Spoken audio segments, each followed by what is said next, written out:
Many of my old videos are very bad. I remember back when I made my first video to do with any sort of math. It was a lot of fun, though it was crappy, and physics is cool and useful if you explain it right.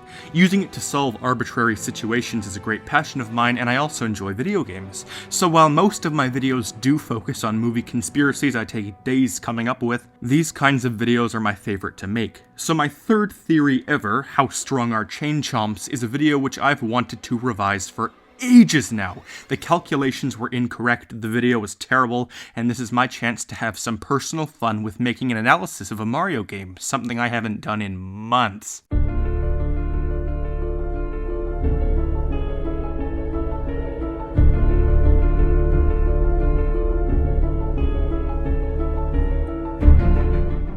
Hello, I'm the Theorizer, and just how ridiculously insane are chain chomps? I'm curious. Well, we can find out if they'd actually fly off their chain, or if they'd simply stay bound to it. How heavy are these suckers? What is the truth behind their ungodly movements? We can use some pretty easy math to find out. So in order to find out how deadly chain chomps are, we first need to select the biggest and most brutal breed, the Mario Kart 8 breed. The massive supergiants that are somehow tethered to a chain without any links, apparently. If we want to figure out how crazy and massive these things really are, we of course need to scale them to the environment, which is always based around Mario's scale, since he's the only character Nintendo has confirmed a height for, which is 155 centimeters, according to his life-sized statue. Once we scale the world, we need to find the amount of force the chain chomp is jumping with, and if it would snap his chain. Force can be found using the deceleration chain chomp makes as he stops, multiplied by his mass, like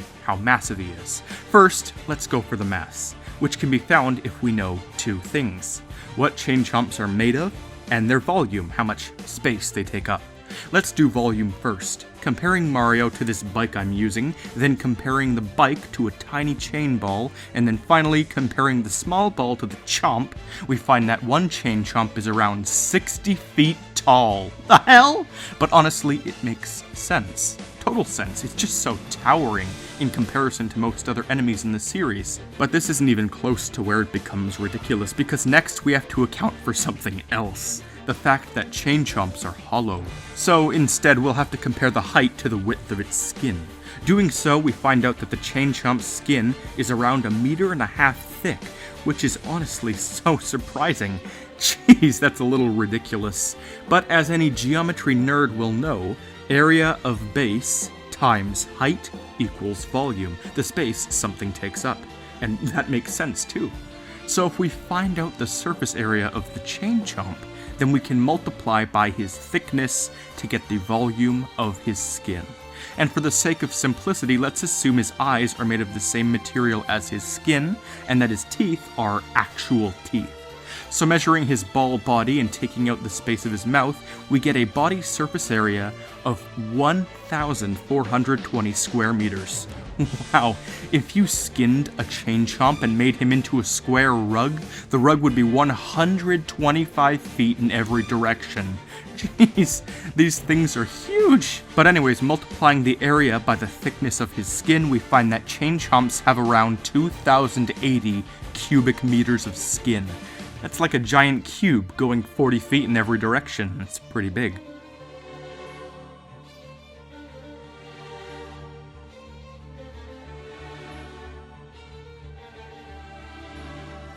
So I'm eager to figure out just how much power is packed into these things, but first we have to account for his teeth. They take up that remaining tenth of his face, and they're slightly less thick as his skin, so doing the same things, we end up with around 173 cubic meters of teeth. I don't think any animal on the planet has literal jaws of steel, but the chain chomp does. So we finally have the volume of both his teeth and his skin. And as I said before, however, his teeth are clearly not the same material as his skin. So let's assume that his teeth are made of the same thing that everyone else's teeth are made of: enamel and dentin. Dentin? Dentin? Dentine? I'm not a dentist. This means they're packed with a density of about 2,900 kilograms for every cubed meter of teeth. And to find the mass, all we need to do is simply multiply these two together. Same goes for the skin. Chain chomps are clearly based off of a ball and chain, as seen by the ball and the chain. These weapons are almost always made of iron, and the chain chomp's skin shows all of the same qualities of iron. Like, exactly. And iron is a staggering 7,874 kilograms per cubic meter. So multiplying both of these things and adding the masses together, we get a total mass for the chain chomps of 16,880,316 kilograms, otherwise known as 18,500 imperial tons. Holy hell, chain chomps! And finally, we filled in half of the force formula. Now on to acceleration, or rather, negative acceleration, as the chain chomp is coming to an extreme halt. Like most things in physics, acceleration can be found with a formula. As a matter of fact, if we know the speed chain chomps are flying at, and the time it takes him to screech to a halt, then we'll know the deceleration. Absolutely easy as pie. But unfortunately, I didn't bring my speedometer with me, so we'll need to calculate his velocity too. So how fast is he? Fortunately, this too is very easy. All we need is the distance he jumps out at, and the time it takes him to do so. So I lined up the chain chomps and measured the distance, then I took the footage into my editor and timed it frame by frame. Long story short, chain chomps somehow jump out at an incredible velocity of 325 miles an hour, or 525 kilometers an hour.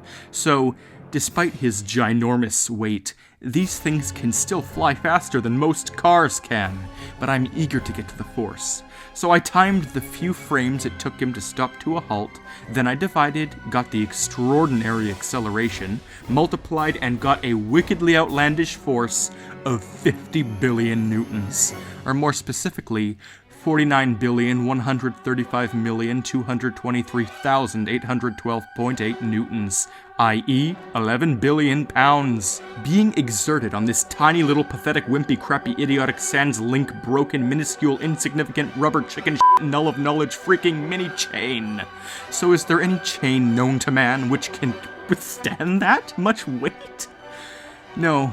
There's not even close. And according to Mario Kart 8, there is an invisible, infinite force that ties him down with a few supposedly magnetic bolts. So I have a crazy idea. Let's get really outlandish for a second and assume that a chain chomp had lost its chain, was placed on a huge field in the middle of the prairies, the air gave no resistance to it, and it did a jump at a 45-degree angle. Without an infinitely powerful chain to stop it, how far would it go? When it landed, how much damage would it really do? Well, first of all, it would keep going at its superbly fast speed for about 15.6 seconds, in the process traveling about 1,200 meters before landing. That's about 4,000 feet through the air, or 3/4 of a mile. Then it would bounce a bit and keep rolling, trampling anything in its path. Truly the biggest thing in the Mario universe to fear. Its kinetic energy alone could cause a 4.3 on the Richter scale, which would likely be heard and felt lightly by many people nearby. And that's just because of its movement, and not factoring in anything else. So yeah, that's the ungodly truth about the damaging science of chain chomps. Sorry if you don't like my physics videos, but I really enjoy making them because nowadays I never really do. And I do know that there's in fact a chunk of my viewers who are here because they really like physics and math. So there you are, a revamped, revised, recalculated version of my third ever theory. I hope you were at least entertained by my exasperated cough gasp chain chomps. Until next time, I'm the Theorizer.